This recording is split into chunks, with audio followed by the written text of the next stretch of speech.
할렐루야. 세상을 향해 가는 선교적 교회 되시기를 축원합니다.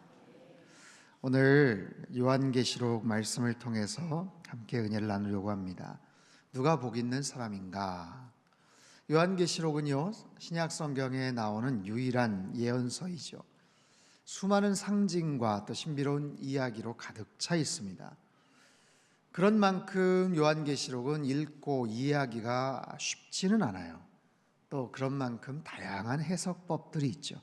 그래서 때로는 잘못 해석하거나 또 잘못 이단이나 사이비에 빠진 그런 사람들을 많이 보았습니다. 오늘날에도 이단 사이비 단체에서는 이 계시록의 말씀들을 자의적으로 해석을 하거나 아주 이상하게 틀린 주장을 하여서 사람들을 미혹시키는 경우들을 많이 보죠. 올 한 해 선교적 교회 세상을 향해 가라 라는 표어를 가지고 한 해를 시작을 합니다. 특별히 1월, 2월 달 2달 동안 주일 예배에 계시록의 2장, 3장에 나오는 7교회를 함께 살펴볼 거예요. 하나님이 이 시대의 교회를 향한 하나님의 음성이 무엇인가, 상당교회를 향한 하나님의 뜻이 무엇인가, 2장, 3장에 나오는 7교회, 그 초대교회 7교회를 통해서 하나님께서 하시고자 하시는 메시지가 어떤 것인지를 우리가 2달 동안 이제 살펴볼 텐데, 오늘 주일부터 살펴볼 텐데 2장 앞서서 1장의 내용이 궁금한 거죠. 1장의 내용이 도대체 무엇인가, 1장에서 어떤 이야기들이 있었는가, 그 과정을 통해서 2장의 7교회 하나님께서 왜 그런 말씀을 하시는가, 그렇게 차근차근 살펴볼 텐데, 오늘부터 이제 수요일이죠. 오늘이 목금 3일 동안 1장의 말씀들을 함께 살펴볼 겁니다. 그리고 토요일 날은 온가족 새벽 예배로 다른 주제를 가지고 살펴볼 텐데, 자, 어쨌든 중요한 것은요, 이 계시록이 누구의 계시인가, 그리고 누구에게, 누구를 향해서 쓰여진 말씀인가, 왜 기록된 것인지를 알아야 합니다. 먼저 1절 말씀을 우리 한 번 더 같이 읽어보겠습니다. 시작. 예수 그리스도의 계시라. 이는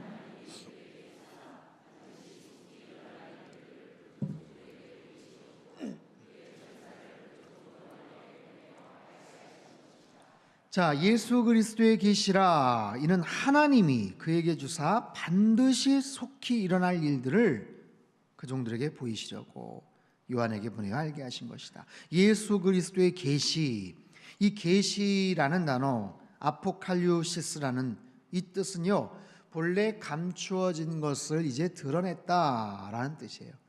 드러냈다, 밝히 드러내 보였다. 누구의 계시다? 예수 그리스도의 계시다. 이 계시의 출처, 근원이 바로 예수 그리스도다라는 거예요. 사도 요한의 개인적인 소망이 아니에요. 사도 요한이 꿈꾸었던 어떤 미래를 향한 그런 기대에 대한 메시지가 아니에요. 그 당시 떠돌았던 풍문에 대한 그런 이야기도 아니에요. 예수 그리스도의 계시, 예수 그리스도의 말씀이다라는 거예요. 새해 첫 번째 새벽 예배에 우리는 주님의 말씀을 듣는 겁니다. 하나님의 말씀은 살아 역사하시는 생명의 말씀인 줄로 믿습니다. 여러분, 이 주님의 말씀, 하나님의 말씀과 사람의 말을 잘 구분할 수 있어야 됩니다. 하나님의 말씀, 사람의 말. 여러분, 서양 속담에 반짝인다고 다 금이 아니다, 그런 얘기를 들어보셨죠? 특별히 밤비행을 하는 조종사에게 있어서 정말로 중요한 것이 뭐냐면, 자기가 착륙할 때 그 공항 활주로에 있는 유도등을 정확하게 구분해내야 돼요. 그건 너무나도 당연한 것처럼 보이지만 오랜 비행 시간들을 통해서, 그리고 캄캄한 상황 속에서 불빛이 나타날 때 자칫하면 착각을 할 수가 있다는 거예요. 도시에 있는 여러 불빛들, 그리고 특별히 한적한 외곽도로의 가로등, 그런 불빛을 혼동을 할 수도 있다는 거예요. 그렇기 때문에 활주로의 유도등인지 아닌지를 정확하게 구분하는 것이 얼마나 중요한가. 여러분, 만약에 잘못 등을 구분을 한다면 어떤 일이 발생을 하겠어요? 얼마나 큰 사고가 나겠습니까? 여러분, 요한계시록 저자는 사도 요한이지만 그 사도 요한은 얼마나 귀한, 또 대단한 그런 하나님의 종이었어요. 예수님의 가장 최측근으로 정말 수없이 많은 신비한 예수님에 대한 이야기들을 들었고 보았고 깨달았던 사람이죠. 하지만 그런 대단한 하나님의 일꾼이라고 해도 주님의 말씀을 대신할 수는 없죠. 요한의 개인적인 생각이나 말이 아닌 하나님의 말씀, 주님의 음성을 듣는 것이 얼마나 소중한지 몰라요. 이처럼 우리 인생에서 적재적소에서 꼭 필요한 상황에서 날마다 일상에서 하나님의 말씀을 구분해서 들을 수 있는 그런 채널이 있는가? 그런 기회가 있는가? 그런 말씀에 어떤 고정적인 그런 시간들이 있는가? 이것이 얼마나 중요한가? 여러분, 이 말씀 하나님이 주신 말씀 1절에도 그러거든요. 하나님이 그에게 주사 반드시 속히 일어날 일들, 반드시 속히 일어날 일들. 누가 줬다고요? 하나님이 주셨다. 하나님이 주셨다. 여러분, 말에는 출처가 중요합니다. 오늘날 같은 인터넷 시대, 수없이 많은 정보들이 떠도는 이런 시대 속에서 자극적인 뉴스들이, 그리고 여러 가지 사건, 소식들, 떠도는 풍문들, 근데 그런 상황에서 내가 듣고 싶은 것들, 내가 호기심을 갖고 있는 그런 이야기들을 골라서 듣는다. 위험하죠. 근데 그 듣는 이야기의 출처가 불분명하다. 위험하죠. 반드시 어디에서 나온 이야기인가, 출처를 알아야 돼요. 어디에서 나온 이야기인가? 하나님이 주신 말씀이다 라는 거예요. 하나님이 주신 말씀인데 반드시 속히 일어날 일들이다. 여러분, 얼마나 중요한 메시지입니까? 하나님이 주셨는데 반드시 속히 일어난다. 여러분, 하나님이 하셨다면 반드시 일어날 줄로 믿습니다. 하나님은요, 역사의 주인, 주권자가 되세요.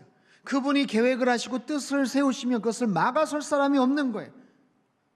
과거에 있었던 이야기도 아니에요. 있을지 몰라 그 얘기도 아니에요. 반드시 속히 일어날 일들. 그렇기 때문에 이 말씀을 우리가 분명히 알아야 되겠죠. 2절 말씀 같이 한번 읽죠. 시작. 요한은 예수 그리스도의 증거 곧 자기가 본 것을 다 증언하였느니라. 자, 요한은 자기가 본 것을 다 증언하였느니라. 자기가 보고 들은 것이 있다면 말해야죠. 이거는 하나의 사명이고 의무이기도 하지만 자기가 보고 들은 것이 있다면 말하고 싶은 강렬한 충동들이 우리에게 있어요. 여러분, 한번 생각해 보십시오. 정말로 멋진 공연을 보고 왔는데 그것을 누군가에게 말하지 않겠어요? 정말로 맛있는 음식을 어딘가에서 먹고 왔는데 누군가에게 말하고 싶은 그런 마음이 없겠어요? 해외여행을 가서 정말 소문 들었던 그 놀라운 광경들을, 그런 풍광들을 보고 왔는데 누군가에게 말하고 싶지 않겠냐고요. 이처럼 자신이 보고 경험한 것을 누군가에게 말하고 싶은 그런 열망이, 열정이 우리에게는 있는 거예요. 하나님도 그러하시죠. 누군가에게 특별한 것을 보게 하시고 듣게 하셨다면 그 사람에게 보게 하시고 듣게 하셨는데 그 사람이 말할 기회가 없다면 얼마나 답답한 노릇이에요. 분명히 말할 기회를 주셔요. 하나님께서 나에게 깨닫게 해주신 특별한 간증거리가 있다면 여러분, 그런 간증거리들을 나누고 싶지 않겠어요? 그리고 나눌 수 있는 기회도 주실 겁니다. 하나님께서 요한에게 본 계시와 환상, 주의 음성을 전하게 하시는 거예요. 여러분, 흔히들 계시록, 요한계시록 하면 어렵다, 복잡하다, 때로는 두렵기까지 하다, 다양한 반응들이 있죠. 하지만 왜 요한계시록을 주셨는가?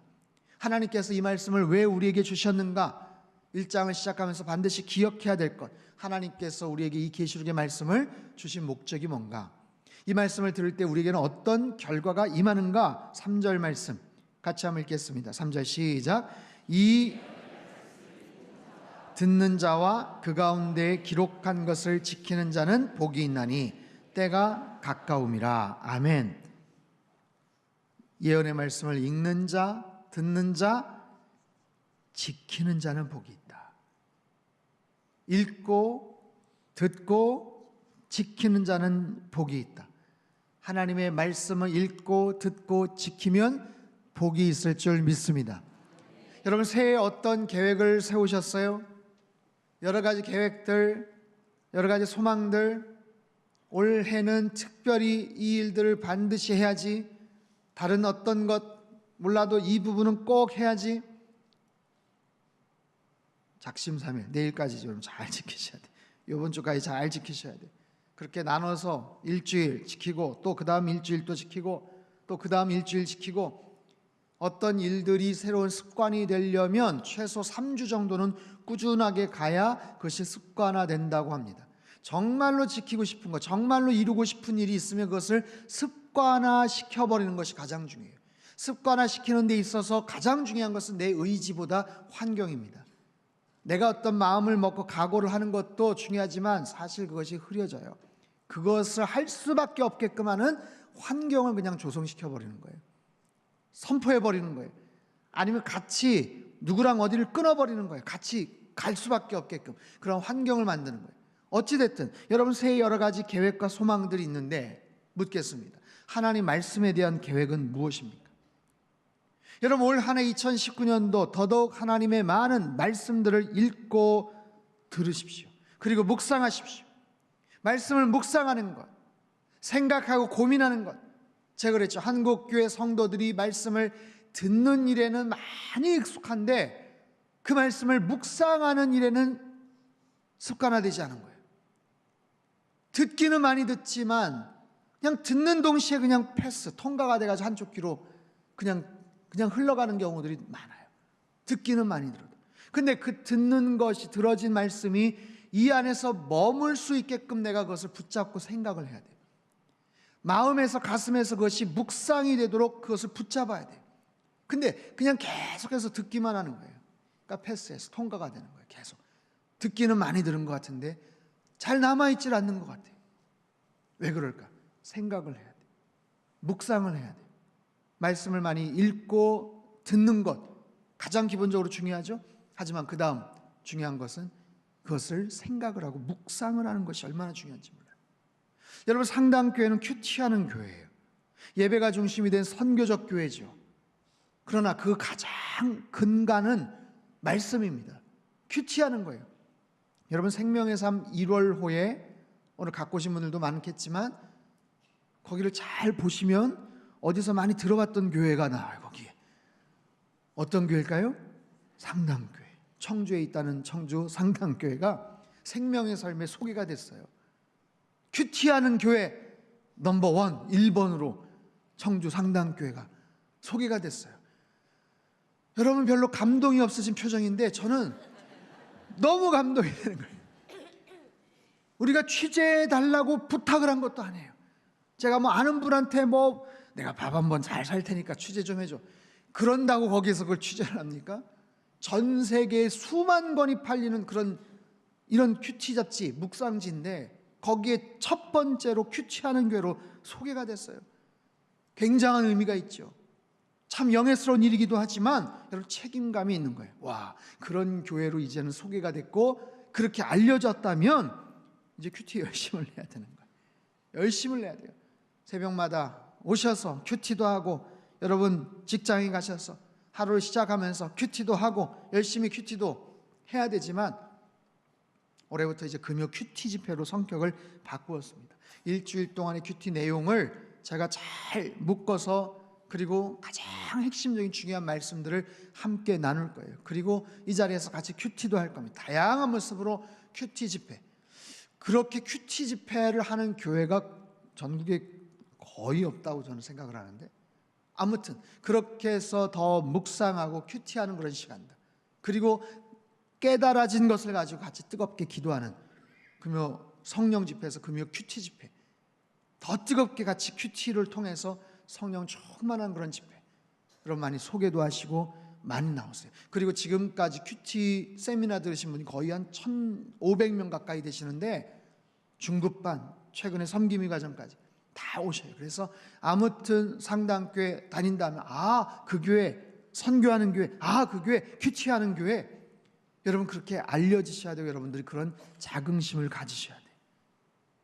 텐텐 큐티 패밀리 가족 예배도 더 보완할 거예요.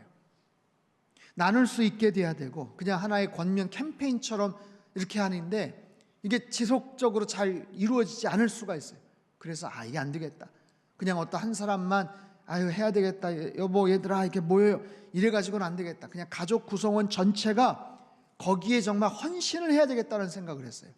같이 거기에 대한 공동의 책임, 이건 무엇 다른 것 어떤 것보다도 가장 중요하다라는 그런 공동의 책임감.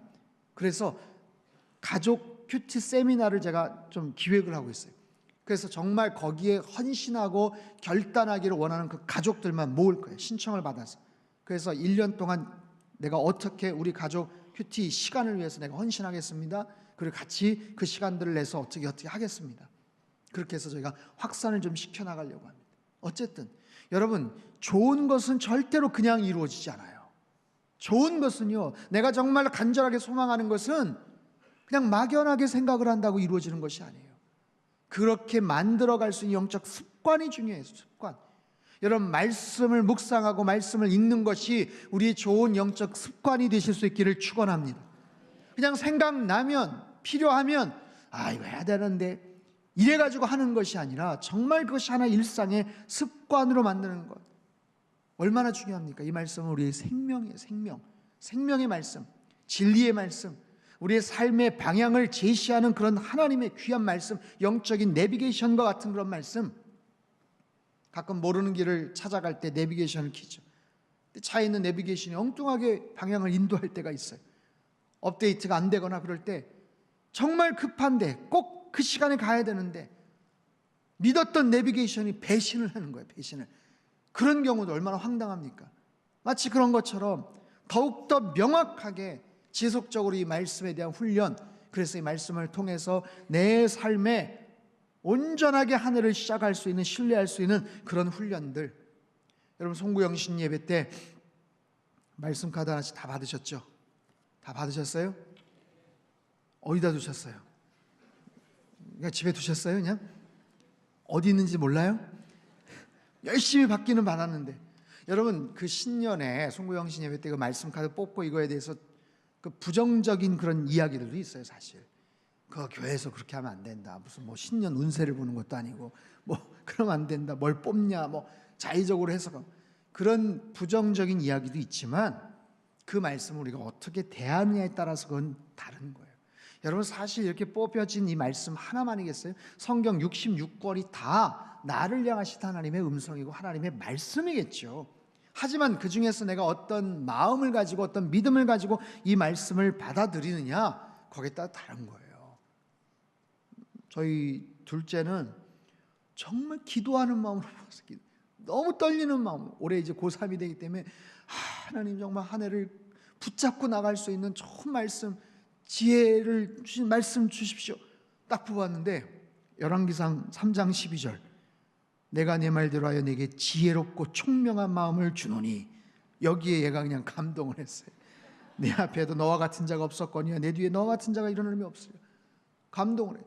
저도 그날 여러분 열심히 뽑을 때 박스 하나를 갖다 놓고 여기서 진짜 쫙 뽑았는데, 우와, 마태복음 28장 19절 20절 너무 놀란 거예요. 정말 하나님께서 올 한 해 저를 통한 말씀이기도 하고 우리 상담교회를 통한 이 귀한 말씀, 선교적 교회를 향한 하나님의 귀한 말씀. 근데 보세요, 이 말씀 카드 그냥 뽑았다고 해서 끝나는 게 아니에요. 여러분, 하나님이 주시는 은혜와 축복은 내가 그냥 가만히 있는데 그냥 축복이 쏟아지는 게 아니에요. 성경에 어떤 인물을 보십시오. 어떤 인물이 그냥 가만히 있는데 하나님의 복이 그냥 막 쏟아졌습니까? 그렇지 않아요. 하나님 주신 이 약속의 말씀에 따라서 그들은 치열하게 순종하면서 살았어요. 믿음의 경주를 했다고요. 여러분, 경주라는 말의 의미를 아시죠? 경주라는 말은 그냥 한가롭게 산책한다는 의미가 아니에요. 치열하게 목표를 향해서 어떤 경쟁자들과 다른 사람들과 같이 치열하게 싸워서 달리고 이기기 위해 승부를 한다는 거예요. 이건 하나의 영적 씨름이기도 하고 전신갑주를 착용하고 싸우는 씨름을 하는 거예요. 피 흘리기까지 싸우는 힘겨운 여정이 되는 거예요. 그 과정을 통해서 우리는 믿음의 결단을 하기도 합니다. 아브라함 같은 경우 아들을 제단 위에 누이고 그 아들을 향해 칼을 겨누기도 합니다. 소년 다윗의 경우 거인 골리앗 앞에서 싸워야 되는 용기가 필요하기도 합니다. 다니엘 사자굴에 들어가서도 굴하지 않는 그런 극적인 모습이 필요한 법이에요. 그러기 위해서는, 우리의 삶 속에 그런 믿음의 결단을 하고 믿음의 경주를 하기 위해서는 내 마음판에 새겨진 말씀이 있어야죠. 말씀이, 하나님의 말씀이 새해가 되어서 덕담도 나누고 새해 복 많이 받으세요, 좋은 일 일어날 겁니다, 우리가 그렇게 권면도 하고 축복도 하지만 그냥 그런 바람으로 끝나는 것은 아니에요. 그런 정말 복이 임하고 그런 놀라운 결과가 임하기 위해서 어떤 과정이 필요하죠. 과정. 그것은 뭐예요? 이 말씀을 따라서 순종하면서 사는 것. 읽는 자와 듣는 자와 그 말씀을 지키는 자가 복이 있노라 하나님께서 말씀하셔요. 여러분, 이스라엘 백성들 40년간 전혀 가보지 않았던 그 길을 불기둥과 구름기둥을 따라서 그들이 순종하면서 갔어요. 불기둥과 구름기둥이 있기 때문에 그냥 다 해결이 된 게 아니고요, 그것을 보면서 힘겨운 광야에서의 삶이 시작이 된 거예요. 하루만큼의 분량을 걸어갈 수밖에 없었던 거예요. 우리의 삶에도 마찬가지죠. 세상을 향해 나아가는 그런 선교적 교회가 되기 위해서 무엇보다도 말씀을 마음속에 새기고 여러분 그 말씀 따라 순종하며 살아가실 수 있기를 주님의 이름으로 축복합니다. 누가 복 있는 사람인가? 여러분, 주님의 말씀 앞에 더욱더 가까이 나아가십시오. 이 말씀을 생명처럼 소중하게 여기십시오. 올 한 해 어떤 말씀을 내가 마음속에 새기고 나아갈지 여러분 그 말씀을 마음판에 새기셔야 돼요. 2019년도 우리가 이 말씀을 소중하게 지키면 하나님께서 이 말씀을 통해서 우리에게 놀라운 은혜와 축복을 허락해 주실 줄로 믿습니다. 여러분, 예배의 자리도 사모하시기를 바랍니다. 말씀 앞에 더욱더 엎드리시기를 바랍니다. 그리고 기도의 시간을 더욱더 늘리셔요. 그렇게 주님과 동행해 나갈 때 그 어느 해보다도 승리하는 최고의 한 해 2019년도가 되실 줄로 살아계신 하나님 아버지, 2019년도 새해를 열었습니다. 한 해를 더 살아갈 수 있도록 저희들에게 기회를 주신 것 감사합니다. 한 번도 걸어가 보지 않았던 2019년도 새하얗게 눈 덮인 들판을 마치 첫 발자국을 찍는 심정으로 저희들이 이 자리에 나왔습니다. 하나님, 기대도 되고 설레임도 있지만 어떻게 살아야 될지 막막한 마음도 있습니다. 하나님께서 저희들과 함께하여 주시어서 하나님, 이스라엘 백성들 40년간 발이 부릅지 않도록 의복이 헤어지지 않도록 날마다 만나 매출하기로 먹여주시고 불기둥과 구름기둥으로 인도하셨던 그 하나님께서 우리의 삶도 동일하게 인도하시고 역사해 주실 줄로 믿습니다. 말씀 따라 순종하며 살아가게 하여 주시옵소서. 말씀 앞에 반응하는 하나님의 사람 되게 하여 주시옵소서. 성령 충만한 말씀의 사람 되게 하여 주시옵소서. 하나님, 우리 가정과 일터와 우리 자녀들의 앞길 가운데 주님의 통치와 주권이 더 온전하게 나타나기를 원합니다. 하나님의 크신 은총이 넘쳐나는 우리 가정 되게 하여 주시옵소서. 상당교회가 세상을 향해 나가는 선교적 교회 되기를 원합니다. 예배가 중심이 된 선교적 교회, 큐티하는 교회가 되어지기를 원합니다. 우리 한 사람의 귀한 믿음의 결단을 통해서 청주 땅이 변화되게 하여 주시옵소서. 대한민국에 하나님 복음의 새바람을 일으키게 하여 주시옵소서. 가깝게는 우리 사는 지역과 동네가 행복해질 수 있도록 선한 영향력을 펼칠 수 있게 주님 도와주시옵소서. 예언의 말씀을 읽는 자와 듣는 자와 기록한 것을 지키는 자가 복이 있다고 말씀을 하셨사오니 2019년도 올 한 해 말씀 앞에 엎드리며 그 말씀을 듣고 순종하는 하나님의 거룩한 백성들 되게 주님 역사하여 주시옵소서. 이제는 우리 주 예수 그리스도의 크신 은혜와 하나님 아버지의 극진하신 사랑하심과 성령님의 교통하심의 역사가 하나님 말씀을 듣고 묵상하며 순종함으로 말미암아 하나님께서 주시는 놀라운 은혜와 축복을 다 경험하고 받아 누리며 하나님 앞에 영광 올려드리기를 간절히 소망하는 이 자리에 모인 모든 사랑하는 주의 백성들, 그들의 가정과 일터와 건강과 자녀들이 앞길 위에와 우리 상당교회와 이 나라 민족 흩어진 모든 열방 위에 이제로부터 영원토록 함께 하시기를 간절히 축원하옵나이다. 아멘.